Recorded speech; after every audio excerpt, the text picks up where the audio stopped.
Atos, capítulo 14. Quando chegaram a Icônio, procuraram a sinagoga como sempre faziam e pregaram ao povo. A mensagem convenceu os judeus e não judeus, e não foi pouca gente. Mas os judeus descrentes começaram a difamar Paulo e Barnabé, semeando desconfiança e suspeita na mente do povo. Os dois apóstolos ficaram ali um bom tempo, falando aberta e confiantemente, manifestando os dons de Deus que confirmava a obra deles com milagres e maravilhas. No entanto, a opinião pública se dividiu. Alguns ficaram do lado dos judeus e outros defendiam os apóstolos. Um dia, depois de saber que um grupo formado por judeus e não-judeus havia sido organizado para linchá-los, Paulo e Barnabé fugiram para as cidades próximas da Licaônia, Listra, Derbe e região. Ali prosseguiram anunciando a mensagem. Em Listra havia um homem que não podia andar. Vivia sentado, pois era aleijado desde que nascera. O aleijado estava entre os que ouviam Paulo falar. E olhando-o nos olhos, o apóstolo viu que ele estava pronto para a obra de Deus, pronto para crer. Então disse bem alto para que todos ouvissem: Ponha-se de pé! O homem levantou-se e começou a pular e andar como se tivesse feito aquilo a vida toda.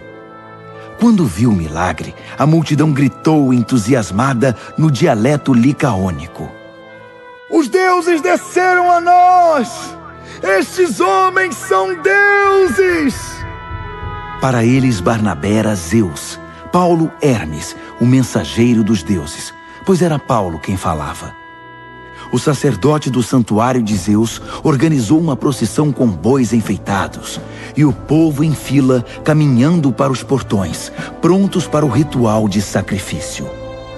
Quando Barnabé e Paulo perceberam o que estava acontecendo, trataram logo de impedi-los.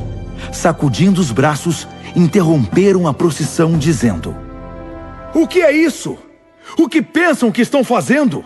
Não somos deuses. Somos homens como vocês e estamos aqui para trazer a mensagem, para convencê-los a abandonar essas superstições e abraçar o Deus vivo, o Deus que nos fez e tudo mais, céu, terra, mar e tudo o que neles há. Nas gerações antes de nós, Deus permitiu que cada povo seguisse seu caminho. Mesmo assim, não os deixou sem pistas de sua existência, pois é o autor da bela criação, derrama a chuva e concede grandes colheitas. Se vocês estão alimentados e de coração alegre, isso é evidência de uma bondade que não merecem.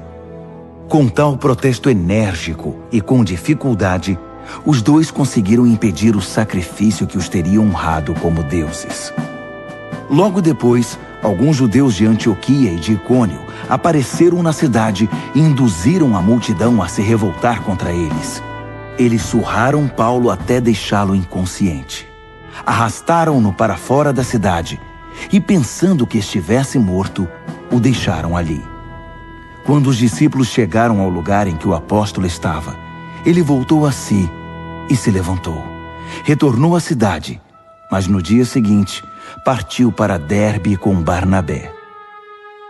Depois de proclamar a mensagem em Derbe e estabelecer um bom grupo de discípulos, eles refizeram um caminho até Listra, depois até Icônio e em seguida a Antioquia, encorajando os discípulos e exortando-os a prosseguir na fé e a não desistir. Também deixaram claro para todos que não seria fácil. Todo o que está a caminho do reino de Deus enfrentará tempos difíceis. Paulo e Barnabé escolheram líderes em cada igreja. Depois de orar e jejuar, consagraram os novos líderes ao Senhor, a quem haviam confiado a própria vida. Fizeram o caminho de volta, sempre trabalhando, e através da Pisídia chegaram a Panfília e pregaram em Perge. Por fim chegaram a Atália e embarcaram no navio de volta para Antioquia, onde tudo havia começado. Tinham sido enviados pela graça de Deus e agora estavam a salvo em casa pela graça de Deus, depois de fazer um excelente trabalho. Na chegada, reuniram a igreja e apresentaram o relatório da viagem, contando em detalhes como Deus os tinha usado para escancarar a porta da fé, para que gente de todas as nações pudesse entrar. Ficaram ali algum tempo descansando com os discípulos.